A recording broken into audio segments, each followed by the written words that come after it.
تو یہ جناب یہ قاتلین عثمان میں داخل ہونا، اس پہ ہم نے بحث تھوڑی سی جو اللہ نے توفیق دی ہم نے کر لی. وہ ایک جگہ پڑھ دیتا ہوں میں واقعہ امام تبری لے کے آیا اپنے تبری میں کہ جب قتل کیا گیا گدے کی کھال میں ڈال کے محمد بن ابی بکر کو، تو وہ قتل کرنے کے بعد جو صفیہ تھیں بنت ابی سفیان، ابن ابی سفیان جو ہیں، جو امیر معاویہ کی بہن تھیں، وہ اس خوشی میں کہ عائشہ کا بھائی قتل ہوا ہے، اس خوشی میں انہوں نے چاول پکایا، بیچ میں بھونا ہوا بکرا ڈالا اور اسے بولتے ہیں کبسا. وہ کبسا بنا کر کے نا، شوایا بنا کر کے، شوایا وہ آج بھی ہم کہتے ہیں نا ابھی شوایا کھانا ہے، کبسا کھانا ہے، تو وہ عربی میں بولتے ہیں نا لوگ. تو وہ شوایا بنا کر کے امی عائشہ کے پاس لے کے آئیں، بھونا ہوا بکرا، اور کہا کہ دیکھو قصاص عثمان میں ہم نے تمہارے بھائی کو محمد بن ابی بکر کو قتل کر دیا ہے، جس نے اللہ کے جو ہے نا وہ اللہ کی ہاں وہ فاسق تھا، اور اسی وجہ سے ہم نے قتل کر. اب یہ واقعہ پیش آیا تو امی عائشہ نے اس کے بعد ہر نماز کے بعد جو ہے نا، امی عائشہ ہر نماز کے بعد بددعائیں بھی دیتی تھیں، اور اس کے بعد امی عائشہ نے تلی ہوئی چیز یعنی بھونا ہوا بکرا کھانا چھوڑ دیا، کبسا کھانا چھوڑ دیا. تو یہ ساری روایتیں مکس آتی ہیں. تو تبری کی روایت تو مخنف کے اوپر منحصر ہے، اور ابن مخنف سے ہی یہ روایت ابن کثیر نے بھی لی ہے. تاریخ تبری میں یہ واضح ہے کہ رجع الحدیث الی حدیث ابی مخنف، کہ یہ روایت جو بیان کی ہے کہ وہ گدے کی کھال میں ڈال کے اور وہ جیفۃ الحمار میں ڈال کے وہ آگ لگانا، تو قتل جو ہے نا عثمان غنی کی قصاص کے معاملے میں، تو یہ روایت کرنے والا کون ہے؟ ابی مخنف ہے، تاریخ تبری میں بھی اور وغیرہ وغیرہ. تو ہر نماز کے بعد امی عائشہ جو ہے معاویہ اور عمرو بن عاص کے لیے بددعائیں کرتی تھیں. محمد کے قتل کے بعد امی عائشہ نے جو ہے نا محمد بکر کے جو ہے اولاد کو، قاسم کو اپنے پاس رکھ لیا تھا. ٹھیک ہو گیا جی. یہی روایت پیش کی جاتی ہے تاریخ تبری، اور اسے تاریخ الخمیس فی احوال انفس و نفیس، یہ جناب والا ایک تاریخ کتاب ہے، ایسے یہ پیش کی جاتی ہے. یہ روایت یہی والی بات وہاں سے پیش کی جاتی ہے کہ جب امی عائشہ کے پاس یہ خبر آئی تو وہ لایا گیا کھانے کے لیے، تو اس کے بعد کبھی بھی شویا نہیں کھایا. شویا کہتے ہیں وہ بکرا جو تلا ہوا ہوتا ہے نا چاولوں کے اوپر، وہ کبھی امی عائشہ نے نہیں کھایا. پھر یہی روایت المنتظم امام جوزی لے کے آتے ہیں کہ وہ جو شوایا لایا گیا تھا وہ شوایا کبھی بھی پھر انہوں نے نہیں کھایا. تو یہ روایت بھی وہ لے کے آتی ہیں. پھر حیات الکبرى، حیات حیوان الکبرى کے اندر، حیوان الکبرى کے اندر یہ علامہ دمیری یہی واقعہ لے کے آتے ہیں سارا امی عائشہ والا، اور وہ کہتے ہیں کہ اس کے بعد امی عائشہ نے کبھی بھی یہ نہیں کھایا. میراۃ الزمان فی تاریخ العیان، یہ جناب والا ابن جوزی کی کتاب ہے، اس میں بھی وہ لے کے آتے ہیں اور صاف لکھتے ہیں کہ حاضر روایات ابی ابن مخنف، یہ جو روایتیں ہیں یہ ابی مخنف کی روایتیں ہیں. ٹھیک ہے جی. پھر یہ الولایات القضاء میں یہ علامہ کندی روایت کرتے ہیں اس کو، اس میں بھی وہ علامہ کندی خود لکھتے ہیں، یہ لوگ پوری بات نہیں بتاتے، وہ روایتوں کے نیچے صاف لکھتے ہیں کہ یہ نصر ابن مزاحم عن ابی مخنف، یہ ابن مخنف کی مشہور روایتیں ہیں. پھر یہ روایت نبی اللہ مرشد الزوار الی قبور ابرار، مرشد الزوار الی قبور ابرار الدر المنظم کے اوپر جو یہ کتاب ہے 615 ہجری کی مصنف ہے، وہ بھی یہ روایت لے کے آتے ہیں ایک سند کے ساتھ، وہاں سند نہیں ہے. پھر تذکرۃ الخواص کے اندر علامہ جوزی سبت جوزی نے یہ روایت لائی، اس میں بھی یہ روایت جو ہے وہ ایک سند کے بغیر آتی ہے، اور سند لی جائے تو سند بھول والی روایت سند ہے. تو مطلب کہ یہ تمام تر روایتیں جو کہ ان کتابوں کے اندر میں نے پیش کی ہیں، یہ تمام روایتیں ابن مخنف اور ضعیف ترین روایتیں ہیں.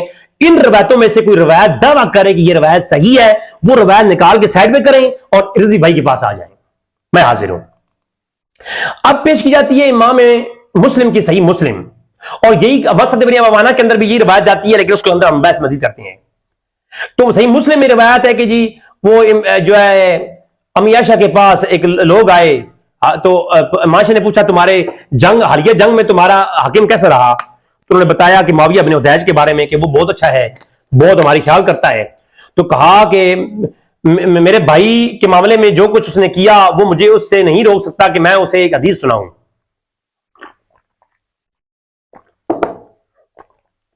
کہ میں میرے بھائی کے بارے میں جو کچھ ہوا اس بارے میں حدیث سنانا چاہتی ہوں.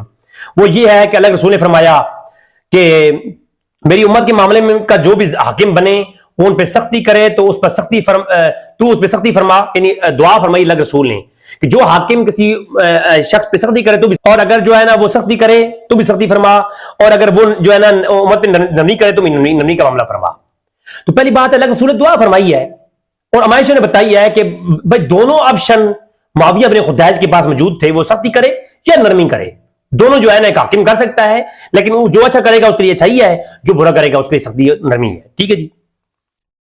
اب اس کی شرح میں امام نووی کیا کہتے ہیں؟ اب یہ اس روایت کے اوپر نا کوئی کہہ رہے ہیں دیکھیں جی امی عائشہ معاویہ بن خدیج کی تعریف بیان کر رہی ہے، کوئی کہہ رہے ہیں کہ امی عائشہ محمد بن بکر سے محبت پیش کر رہی ہے۔ تو اب اس روایت کا اصل مقصد کیا ہے؟ وہ مقصد یہ ہے کہ یہ دیکھیں، یہ المنہاج شرح صحیح مسلم ہے امام نووی کی، کہتے ہیں وہذا الحدیث افضل انما هو لمن عدل فيها تقلده من خلافت و امارت۔ یہ روایت حقیقت میں جو ہے اس خلیفے کے بارے میں ہے جو اس کی فضیلت بیان کرنے کے بارے میں ہے، یعنی معاویہ بن خدیج کے بارے میں۔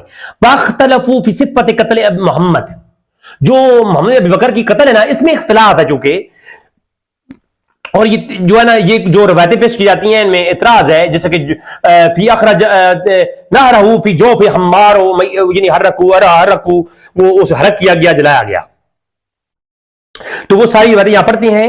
تو یہ حقیقت میں روایت جو ہے یہ فضل جو ہے نا حاکم کے اندر ہے، یہ کسی کی تنقیص میں نہیں ہے، نہ محمد ابی بکر کی تنقیص میں کر رہی ہے نہ معاویہ بن خدیج کر رہے ہیں، کیونکہ یہ اجتہادی مسائل میں یہ معاملہ تھا، تو اجتہادی مسائل کو انہوں نے اجتہاد پر ہی رکھا ہے، اس میں نہ تو محمد ابی بکر کی نفی ہے، کوئی اس دلیل کو دلیل نہیں بنا سکتا کہ محمد ابی بکر کی کو کافر قرار دے دیا گیا، اور کوئی اس میں یہ بھی نفی نہیں ہے کہ جناب والا وہ معاویہ بن خدیج کو کافر قرار دے، وہ صحابی رسول ہے۔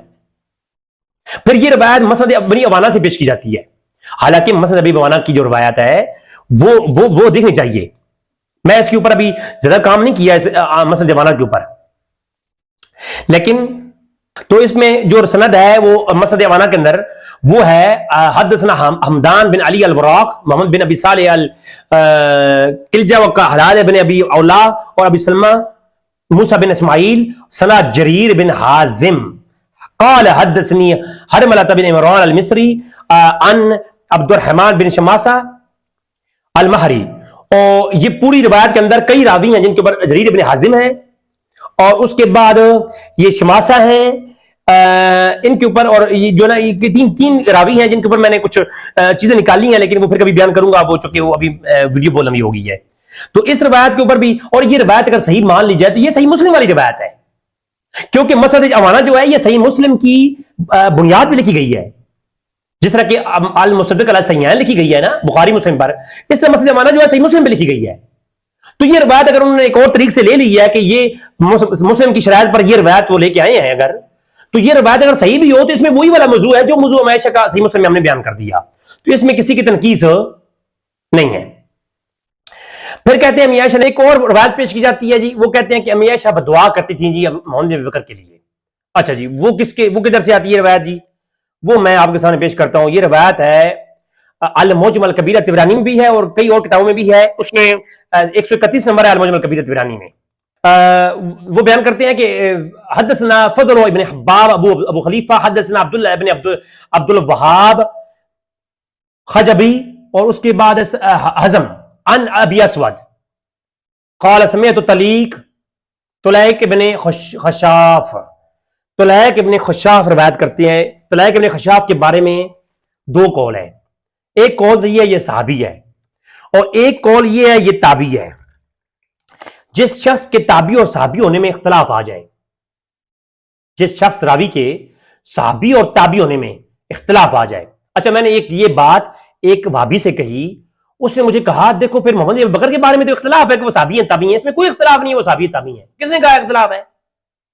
اس میں یہ قطعی ہے کہ وہ جو ہے نا حضور کے زمانے میں پیدا ہوئی اور رسول اللہ نے کو گھٹی دی تھی جب، تو اب وہ قطعی ہے کہ وہ روایت کے اعتبار سے تابعی ہیں اور غیر صحابہ میں شمار ہوتی ہیں، لیکن جب کسی راوی کے بارے میں یہ آ جائے کہ وہ صحابی ہے تابعی ہے تو اس کی تابعیت کے قول کو حجت مانا جاتا ہے، تابعیت کے قول کو۔ اور میں تو پھر کہتا ہوں اگر تم محمد بن بکر کو تابعی مان لو تو ہم کہتے ہیں تابعی بھی جو ہے اگر اس کے اوپر نصوص نہ آ جائے کہ اس نے ایسے ظلم کیا وہ مرتد ہو گیا، ارتداد ثابت تابعی کا نہ ہو تو وہ تابعی بھی جنتی ہے، اس کے بارے میں حدیث موجود ہے ہمارے پاس. اچھا لیکن اگلی بات تو طلق ابن خشاف جو ہے خشاف کے بارے میں ہے کہ وہ صحابی ہے یا تابعی ہے. کچھ کہتے ہیں کہ رسول اللہ سے ملاقات ہوئی ہے, اس کی صحبت حاصل ہے, ٹھیک ہے, رسول اللہ کی صحبت حاصل ہے. کچھ کہتے ہیں کہ وہ ہے. بہرحال یہ روایت کرنے والا کون کون ہے؟ فضل ابن حباب ہے اور عبداللہ ابن عبد الوہاب ہے اور حزم ہے, حزم روایت کرتے ہیں. اب یہ حزم کون ہے؟ حزم القطعی. تاریخ دمشق کے اندر ہے کہ حزم القطعی کی روایت لکھ کر کہتے ہیں کہ جس وقت قتل عثمان ہوا تھا امی عائشہ اس وقت مدینہ میں تھیں نہیں, وہ حج کے لیے گئی ہوئی تھیں. لیکن اگر وہ بیر تھیں تو امی عائشہ کا یہ روایت کرنا یہ ارسال پہ آ جاتا ہے. لیکن میں اس بات کو ڈسکس ابھی نہیں کر رہا کہ کوئی یہ کہے کہ میں نے امی عائشہ کا نہ ہونا یہ میری دلیل ہے. نہیں, دلیل یہ ہے کہ اس روایت کو روایت کرتا ہے, اس میں اختلاف ہے. ایک روایت میں آتا ہے کہ طلق ابن حبیب نے روایت کیا واقعہ. اگر طلق ابن حبیب نے روایت کیا تاریخ دمشق کے مطابق تو طلق ابن حبیب ایک اور شخص ہے, اس کے اوپر کئی طرح کی جرح بھی ہیں. اگر طلق ابن خشاف نے بیان کیا تو اس پہ کچھ کہتے ہیں صحابی ہے, کچھ کتابی ہیں, لیکن وہ سب کے ہاں یعنی ایک جامع شخص ہے. اچھا اب اگر مان لیا جائے تو اب طلق ابن, میں تھوڑی سی اس بارے میں بیان کر دیتا ہوں. یہ میرے سامنے ہے طلق ابن خشاف. اس کی عمر ابن حجر کہتے ہیں کہ وہ اس کو صحابہ بھی تمیز صحابہ میں کہ اس کو صحبت حاصل ہے. اس کے بعد امام بخاری نے صحابہ بھی تمیز صحابہ میں بخاری ابن حبان اور ابن ابی حاتم کا ہے کہ وَذْكُرُوهُ إِنَّهُ تَعَبِي, وہ تابعی ہے. اچھا پھر وہ کہتے ہیں امام بخاری اور حبان قول صحابہ تمیز صحابہ کے بعد ایک اور جگہ بھی بات کرنے والے کہتے ہیں کہ اللہم صلی علی محمد وعلی محمد. ہاں یہ طبقات الکبریٰ میں ہے کہ طلق ابن خشاف القسقسی, یہ کس کے بارے میں ہے کہ کون ہے؟ یہ صحابہ نبی میں سے ہے. اچھا یہ اسماء صحابہ میں ہے, تجرید صحابہ, اس میں طلق ابن خشاف لا صحبہ, لیکن اس کے بارے میں ابراہیم وغیرہ نے کہا ہے کہ یہ طلقاء میں سے ہے, طلقاء یعنی کی دعوتوں میں سے ہے. یہ خیر وہ ایک الگ بحث ہے. پھر کہتے ہیں کہ طلق ابن خشاف کے بارے میں کہ وہ اس کی صحبت حاصل ہے, لیکن بخاری ابن حبام نے کہا کہ وَذْكُرُوا إِنَّهُ تَعَبِي, وہ روایت کرتا ہے عثمان اور عائشہ سے. ٹھیک ہے جی, یہ تاریخ مدینہ ہے. اور راویہ روایت بھی ہے جس میں مولا علی کی وہ بیعت کے بارے میں ہے کہ مولا علی کی بیعت کرنے کے لیے شرط رکھی گئی تھی کہ عثمان غنی کا قصاص لیا جائے گا. تو اس میں بھی یہ طلق ابن خشاف روایت کرتا ہے, وہ کرت تھے. اب کرت ابن اسامہ کے بارے میں بھی اختلاف ہے. تو طلق ابن خشاف اور ان کے بارے میں میں نے کچھ چیزیں بتا دی ہیں. اب مزید اس کے اوپر پھر میں آرام سے مزید ویڈیو بناؤں گا ایک اور. لیکن یہ چیز واضح ہو گئی ہے کہ یہ جو روایت ہے یہ روایت تو مختلف ہی ہے, اور اس کے کئی راوی جو ہے وہ ضعیف ہیں, جس میں یہ ہے کہ اللہ ابو بکر سے اور اشتر مالک اشتر سے قصاص لے. ٹھیک ہے جی, اس میں طلیق ابن جو ہے وہ, اور حزم جو ہے حزم, اس روایت میں ایک شخص ہے حزم, اس حزم کے اوپر برجرہ ہے, وہ میں ابھی سکین نہیں نکال پایا, میں ایک اور ویڈیو بنا دوں گا اس کے اوپر. ٹھیک ہے جی, تو حزم جو ان ابی اسود سے روایت کرتا ہے نا, وہ حزم کے اوپر جو ہے نا وہ شدید جرح ہے. ٹھیک ہے جی, تو یہ روایت بھی اپنے موضوع کے اعتبار سے ظنی و ثبوت ہے. ایک اور روایت پیش کی جاتی ہے مسند احمد بن حنبل سے کہ مالک اشتر بھی ساتھ تھا اور عمار بھی تھے. تو اما عائشہ کے پاس آئے تو اما عائشہ کو سلام کیا, تو اما عائشہ نے کہا کہ وعلیکم السلام سلام علی من اتبع الہدی. سیدھا اما عائشہ نے سیدھا جواب نہیں دیا. تو اما عائشہ نے پوچھا کہ یہ تمہارے ساتھ من ھذا معک, یہ تمہارے ساتھ کون ہے؟ ھذا الاشتر, کہا اشتر ہے. کیا تم نے میرے بھانجے کو قتل کیا ہے؟ اچھا یہاں پہ یہ واقعہ الگ سے ہو رہا ہے. اچھا تو کہا اما لو فعلتا, انہوں نے کہا کہ اللہ قسم ہم نے قتل نہیں کیا. عمار اور اشتر نے دونوں نے کہا ہم نے قتل نہیں کیا. امی عائشہ کہتی ہیں اما لو فعلت ما افلحت, اگر تم نے یہ کیا ہوتا تو کبھی کامیابی نہ ہوتی. پہلی بات تو یہ ہے کہ یہاں پہ انہوں نے انکار کیا اور امی عائشہ نے قبول کر لیا کہ تم نے ایسا کچھ نہیں کیا. مالک اشتر کو کلین چٹ دی کس نے؟ امی عائشہ نے, اور عمار کو بھی دی. تو اچھا یہ روایت قال البانی ضعیف, اور دیگر لوگوں نے کہا کہ یہ روایت ضعیف ہے. لیکن کیونکہ یہ پیش کی جاتی ہے کہ جی دیکھو جی مالک اشتر سے اور ان سے بڑی جو ہے نا وہ مالک اشتر بھی میں کلپ لاؤں گا, ایک اور مالک اشتر بھی کلپ لاؤں گا میں, یا پریشان نہ ہوں. ٹھیک ہے جی. تو مالک اشتر کا تھوڑا معاملہ اور ہے، لیکن وہ بھی میں انشاءاللہ ویڈیو بناؤں گا جلدی. اب یہ سوال پیدا ہوتا ہے جی کہ امی عائشہ نے ان کے بارے میں کوئی بدعا نہیں کی، روایت ضعیف ہے. اب روایت یہ آتی ہے کہ جی ابن ابی بکر کو قتل کیوں کیا گیا، سوال یہ پیدا ہوتا ہے. دیکھیں یہ ہے سقات ابن ابی حبان، انہوں نے جو ہے نا اس میں واقعہ لکھا قتل محمد ابی بکر کا، لیکن چونکہ کوئی سند نہیں ہے تو اس کو ہم ڈسکس نہیں کریں گے. اس میں انہوں نے کہا کہ معاویہ بن خدیج نے ان کو قصاص عثمان کے معاملے میں قتل کیا. اب یہ ایک الگ موضوع ہے. اگر قصاص عثمان کے معاملے میں معاویہ ابن ابی سفیان مولا علی کو قتل کر دیتے، ہم پھر بھی دونوں پہ تان نہ کرتے. یہ بات ذہن میں رکھیے گا، یہ بڑی پائے کی بات ہے، کسی میں جگرا نہیں ہے ان باتیں کرنے کا، مولویوں کی بس کی بات نہیں ہے. یہ بڑی جگری والی بات ہے کہ اگر معاویہ بن ابی سفیان ایک قصاص عثمان کی نس پر علی ابن ابی طالب کو قتل کر دیتے تو یہ ہم دونوں کو پھر بھی مسلمان اور شہید وفا سمجھتے، کیونکہ جب صحابہ کے مابین جنگیں ہوئی ہیں وہ اجتہاد پر ہوئی ہیں. جب محمد بن بکر نے معاویہ کے لوگوں کو قتل کیا تو وہ بھی اجتہاد پر کیا کہ وہ خلیفہ وقت کے حاکم کے وہ مخالفت کرتی ہیں، وہ صریح قرآن کے نصوص کے خلاف ہے. تو یہ محمد بن بکر کا قتل کرنا عمر بن عاص اور معاویہ بن خدیج اور معاویہ بن سفیان کے گروہ کے لوگوں کو یہ بھی قرآن کے عین مطابق تھا اور نص پر موجود تھا، اور ان کا محمد بن بکر کو قتل کرنا بھی عین قرآن کے مطابق ہے قصاص عثمان کی موضوع پر. تو اگر اس جنگ میں دو جنگیں جب ہو رہی تھیں تو کیا مولا علی تلوار لے کر کے معاویہ بن سفیان کو ہار پہنانے جاتے تھے؟ وہ امی عائشہ کو جب گرفتار کر کے لے کے آئے امیر معاویہ گروہ سے جنگ جمل میں جناب مولا علی، تو کیا امی عائشہ کو وہاں پہ پھولوں کے ہار پہنانے گئے تھے؟ وہ اگر امی عائشہ ان کی تلوار نیچے آتی وہ بھی قتل ہو جاتی.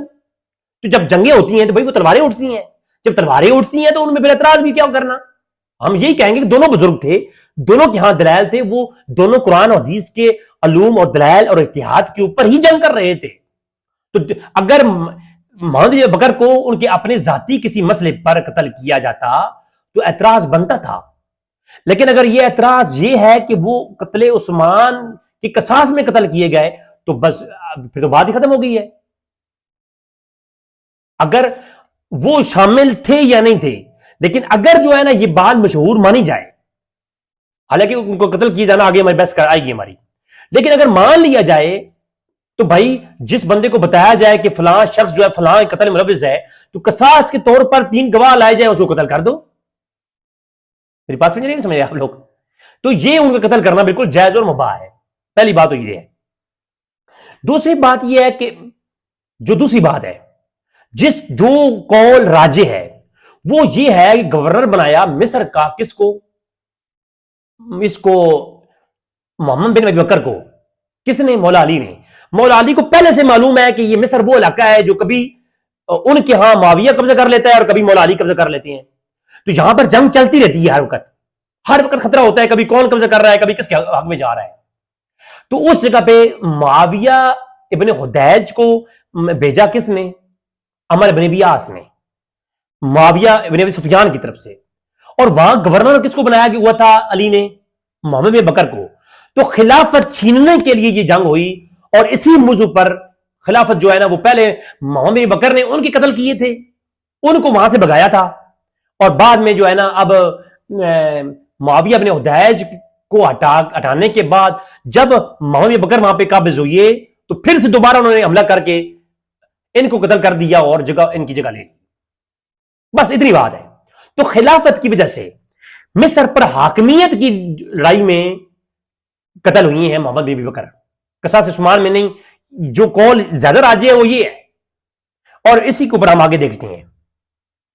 یہ ہے سقات بن ابی حبان، کہتے ہیں کہ فی حجت الوداع پیدا ہوئی ہیں علی محمد بن ابی بکر المصر وصار الیہ عمر بن ابی عاص فقتلوہ، کہ یہ جو ہے نا علی نے بنایا ان کو مصر کا گورنر اور عاص نے ان کو قتل کر دیا.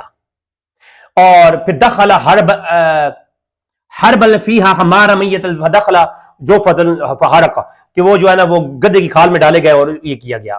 اور کہتے ہیں ایک وقد کیلا، اور ایک قول یہ کہا گیا ہے، انہو کیلا، یہ مجہول حال شخص ہے، کس نے کہا، انہو کیلا بن معارکت قتل معاویہ بن حدیج، لیکن اول اصحا، جو پہلا قول ہے وہ صحیح ہے، جو پہلا قول ہے وہ صحیح ہے۔ خلیفہ ابن خیاط میں ہے کہ معاملہ ہے تو اس نے کہا کہ میں وہ اسی معاملے میں قتل ہوئی ہے، خلافت کے معاملے میں۔ البدایہ و نہایہ کا بھی قول پیش کیا جاتا ہے تو وہ بھی روایت جبکہ سند نہیں ہے اور وہ ضعیف روایتیں ہیں تو ان کے اوپر بحث نہیں کرتے، لیکن اس میں بھی یہی ہے، قتل کرنے کی وجہ کیا تھی، وہ عمر بن عاص نے محمد بکر کو خط لکھا کہ تم جو ہے نا مصر سے ہٹ جاؤ، ہم جو ہے نا وہاں پہ اپنا قیادت قائم کریں گے، تو محمد بکر نے اپنی قیادت نہیں چھوڑی، تو وہی جنگ جو ہمیشہ چلتی ہے، خلافت اور قصاص عثمان کے مابین جنگ چل رہی تھی، تو علی نے جو ہے نا قصاص عثمان نے لیا اور قاتلین عثمان کو جو ہے نا وہ اپنے ہاں جو ہے نا وہ پناہ دی ہے۔ تو یہ معاویہ اور علی کے مابین جنگیں چل رہی تھیں، معاویہ کہہ رہے تھے کہ علی کو کہ تم جو ہے نا یہ سرنڈر کرو اور خلافت سے ہٹو، کیونکہ تم نے عثمان کے قاتلین کا بدلہ نہیں لیا، قصاص کا تم قرآن کے عین خلاف کر رہے ہو، جبکہ ادھر جو ہے وہ کہتے تھے کہ بھائی خلافت میں خلیفہ ہوں، حق بر حق ہوں، اور میرے خلاف بغاوت جو ہے وہ بغاوت ہے۔ تو دونوں طرف قرآن اور حدیث کی نصوص تھیں۔ تو جب مصر کا گورنر بنایا علی نے ان کو، تو گورنری اور قیادت حاصل کرنے کے لیے عمر بن عاص نے ان کو قتل کروا دیا۔ اور البدایہ و نہایہ میں کیونکہ لمبی بحث ہے، پھر وہ آپس میں خط و خط کتابت ہوتی رہی اور آپس میں دھمکیاں، محمد بن بکر نے ان کو دھمکی دی، انہوں نے ان کو دھمکی دی، پھر انہوں نے حملہ کیا اور محمد بن بکر مغلوب ہو گئے تو وہ قتل کر دیے گئے۔ البدایہ و نہایہ میں اور صحیح مسلم میں ہے، وہ میں نے پہلے پیش کر دیا، اس میں بھی یہ روایت آتی ہے کہ ان کو قتل کیا گیا کس طرح، معرکہ میں مصر میں، وہ اسی روایت کے نیچے جو امی عائشہ کی روایت ہے، کہتے ہیں کہ وختلف فی صفۃ القتل، جو قتل محمد ہے ابن ابی بکر، اس میں بہت اختلاف ہے، وہ کیوں قتل ہوا، کس نے قتل کیا، کیا ہوا، بڑی اختلاف ہے۔ میں نے کہا کہ 4 بندے آتے ہیں اس میں۔ وکیل فی معارکۃ، جو اصل قول ہے وہ یہ ہے کہ جو یہ جنگ ہو رہی تھی نا قیادتیں لینے کے لیے، وکیل قتل الاسیرا بعد وقتل وجدہ بعد فی حرب فی جوف الحمار ومیت الحرکو، کہ اس کو کچھ کہتے ہیں کہ وہ قتل عثمان میں، اور کچھ کہتے ہیں کہ وہ جو ہے نا لینے میں، قیادت لینے کے سلسلے میں ان کو پکڑا گیا اور ان کو قتل کر دیا گیا، اور پھر جو ہے نا وہ گدے کی گمار میں، کوئی سند نہیں ہے اس بات کی گدے کی کھال میں ڈال کے جلایا گیا، لیکن یہ روایت اس طرح ملتی ہے۔ بیان و تحصیل ہے، اس پہ ایک چیپٹر ہے قتل محمد بن ابی بکر کا، کہتے ہیں قال مالک بلغنی ان عبد الرحمن بن ابی بکر قدم مصر، جب رحمان بن ابی بکر گئے مصر میں، فکلم عمر بن ابی عاص، وہ عمر بن عاص سے انہوں نے پوچھا، فی امر محمد بن ابی بکر ان يدخل فی امر الا یقتل، کہ اے عمر بن عاص تم کیا کہتے ہو کہ تم نے محمد بن بکر کو قتل کیا ہے یا کروایا ہے، اس بارے میں تم کیا کہتے ہو؟ تو عمر بن عاص نے انکار کر دیا، کہا کہ میں ان کے ساتھ نہیں تھا جنہوں نے قتل کیا ہے، کہتی ہیں کہ ما کنت نہی ولا عمری، میں وابی ان يدخل فی امر، کہ جنہوں نے قتل کیا ہے ان سے جا کے پوچھو، نہ میں حکم دینے والوں میں تھا اور نہ میں حکم سے انکار کرنے والوں میں سے تھا، امام مالک کی قول کے مطابق۔ ٹھیک ہے جی، امام مالک کہتے ہیں میں نے عبد الرحمن بن بکر سے یہ بلغنی، وہ اس سے روایت کرتے ہیں۔ پھر آگے کہتے ہیں کہ فی جو تاریخ خیات کا حوالہ میں نے پیچھے دیا ہے اس کے بارے کو، فَإِن صَحَ مَا ذَكَرَ مَالِكَ مَنْ عمر بن ابی عاص قال علی عبد الرحمن ان يدخل فی امر الا يقتل ما كنت نہی وامرا، عمر بن عاص کہتے ہیں نہ میں منع کرنے والا تھا نہ میں حکم دینے والا تھا، دونوں میں شامل نہیں تھا۔ اور کشف المشکل کی روایت پیش کی جاتی ہے، تو اس میں بھی اسی طرح کی روایت ہے جناب کہ یعقوب بن سفیان الفسفی نے تاریخ میں روایت کیا ہے کہ معاویہ بن حدیج نے محمد بن بکر کو قتل کیا ہے، حالانکہ جو یعقوب بن سفیان الفسفی کی تاریخ ہے نا اس میں پوری تاریخ میں یہ روایت نہیں ہے، تو یہ ابن جوزی نے جو روایت دینے میں ان سے خطا ہوئی ہے، جو بھی ہوا ہے یہ روایت انہوں نے کہاں سے لے لی ہے، لیکن یہ روایت بھی سند کے بغیر ہے۔ ٹھیک ہے، اس کو بھی وہ کھال میں جلانے والا واقعہ جو ہے وہ آ جاتا ہے۔ تو یہ ہو گئی کہ ابن ابی بکر قتل کیوں کیا گیا، حکومت کے معاملے میں جو قتل کیا گیا یہ اصح القول ہے، اور قصاص عثمان میں قتل کیا گیا یہ قول سیکنڈ نمبر پر ہے، اور دونوں قولوں کے اوپر دلیل قطعی کوئی بھی نہیں ہے. اچھا اب گدے کی کھال میں جلایا گیا جی، یہ آج کل شیعہ اور شیعہ کے ناجائز اولادیں یہ بہت پیش کرتی ہیں. یہ سکات ابن ابی حبان سے کتاب المصنف کے اندر بھی یہ ہے. اچھا یہ مصنف ابن ابی شیبہ میں 30,709 نمبر روایت ہے جی کہ وہ محمد بن سیرین روایت کرتے ہیں مولا علی سے کہ جو ہے نا کہ قیس بن سعد نے محمد بن بکر کو پہلے ہی بتا دیا تھا کہ تم کو مار کر گدے کی کھال میں ڈال دیا جائے گا. اور اس روایت کے مطابق کافی پہلے گورنر تھے مگر مولا علی نے ان کو معزول کر کے محمد بن بکر کو گورنر بنا دیا تھا. تو قیس بن سعد بکر کو سمجھا رہے تھے کہ اگر تم نے میری بات پہ عمل نہ کیا تم کو یہ مار کے گدے کی کھال میں جلائیں گے. یہ بات کہاں سے ان کو پہلے معلوم تھی کہ گدے کی کھال میں؟ یا تو پھر مولا علی کا یہ قیس بن سعد بن عبادہ جو تھا نا، جو امام حسن کے خلاف نے گالیاں نکالی تھیں، تو یا تو یہ مانو کہ یہ جو بندہ تھا یہ بندہ بھی جو ہے منافق تھا مولا علی کے ساتھ. اگر یہ منافق نہیں تھا تو یہ پہلے گورنر تھا مصر کا، اور وہ کہہ رہا ہے محمد بن بکر کو کہ تم وہاں پہ جا رہے ہو تمہیں گدے کی کھال میں، ہو سکتا ہے پھر مولا علی کے لشکر کے بندے نے یہ خود جو پہلے بتایا ہے وہی کر کے دکھا دیا ہو، ورنہ معاویہ کو کس نے بتایا کہ تم نے گدے کی کھال میں ڈال کے جلانا ہے اس کو؟ دیکھو نا یہ روایت خود مشکوک ہے اپنے متون کے متن کے اعتبار سے. اگر مان لو کہ قیس بن عبادہ جو کہ مولا علی کا پہلا گورنر تھا مصر کا، وہ کہہ رہا ہے کہ اے محمد بن بکر خیال کرنا میری بات نہ مانی تمہیں مصر کے اندر جو ہے نا گدے کی کھال میں ڈال کے جلایا جائے گا، تو جلایا کس نے؟ معاویہ گروہ نے. تو اس کا مطلب یہ کہ معاویہ کو یہ قیس بن عبادہ مولا علی کا گورنر کہہ رہا تھا. یہ باتیں جو پیشن گوئی قیس بن عبادہ کر رہا ہے لشکر کے جو گورنر جنرل تھا لشکر مولا علی کا، وہ جناب والا جو بات کر رہا ہے وہ کر کون رہا ہے؟ عمر بن بیاس. تو بھائی روایت اپنے متن کے اعتبار سے عجیب و غریب ہے. لیکن چلو مان لو، اگر مان لو تو اس روایت میں جریر بن حازم ہے جس پہ جناب والا شدید قسم کی جرا ہے. اور پھر یہ روایت محمد بن سیرین روایت کرتا ہے المولا علی سے. مولا علی سے جریر محمد بن سیرین کا سما ثابت نہیں ہے. سما لے کے آؤ پہلے، تو یہ روایت کو ایسی لے کے آؤ نا جس روایت کے اوپر ہم کر سکیں. یہ امام ابن محلہ ابن اثار ہے جناب، محلہ امام ابن حزم کی ہے محلہ. اس میں کہتے ہیں کہ اس روایت کو ہاذا منقطع عنہ، یہ منقطع ہے، لأن ابن سیرین لم یسمع من علی ابن ابی طالب، کہ ان کی جو ہے نا یہ علی ابن ابی طالب سے ثابت نہیں ہے یہ سما کرنا. ٹھیک ہے جی. یہ طبقات ابن سعد میں ایک روایت لے کے آتے ہیں، یہاں پہ وہ کہتے ہیں اخبرنا عمر بن عاصم الکلابی، اس کے اوپر بھی جرا ہے. اخبرنا ابی اشہب، پھر وہ اخبرنا حسن بصری. حسن بصری یہ روایت کر رہی ہیں. اب وہ روایت کرتے ہیں مرسل روایت. حسن بصری کو کس نے بتایا؟ انہوں نے کدھر سے یہ بات لی ہے؟ اور پھر حسن بصری آپ کو پتہ ہے مدلس بھی ہے، جب وہ تدلیس کرتے ہیں ان کی معلومات ہو جائے کس سے تدلیس کر رہے ہیں. تو یہاں پر تو کسی سے کوئی تدلیس بھی نہیں ہے. مرسل روایت جو ہے اس کو اٹھا کر یہاں پہ پیش کر دیتے ہیں کہ جی قتل عثمان کے بدلے میں محمد بن بکر کو جلا دیا گیا. تو تاریخ تبری میں تو روایات جتنی بھی ہیں وہ مخنف کے والے سے ہیں. ہاں وہ تاریخ خلیفہ ابن خیاط جو تھی اس میں بھی یہی بات ہے کہ پہلے جو ہے نا مصر کے گورنر بنایا گیا علی کی طرف سے، اور اس پہ عمر بن عاص کے درمیان میں جھگڑی ہوا، اور اس مسئلے میں خلافت کے مسئلے میں ان کو قتل کیا گیا. یہ المفہم ہے قرطبی کی. وہ کہتے ہیں بختلفوا فی کیفیت قتل ابن ابی بکر قیل فی معرکتی وقیل جی ابی اسرا ان فقتل وبعد العزیمت، وہ جو بات کرتی ہیں. تو یہاں پر جنگ کی حالت میں وہ کیے گئے ہیں. اور تبری کی روایتیں مخنف سے ہیں، اور بدایع و نہایہ بھی ہو گئی، اور تاریخ خمیس بھی ہو گئی. خمیس کی جو روایت ہے وہ بھی میں نے پیش کر دی بغیر اس کی ہے.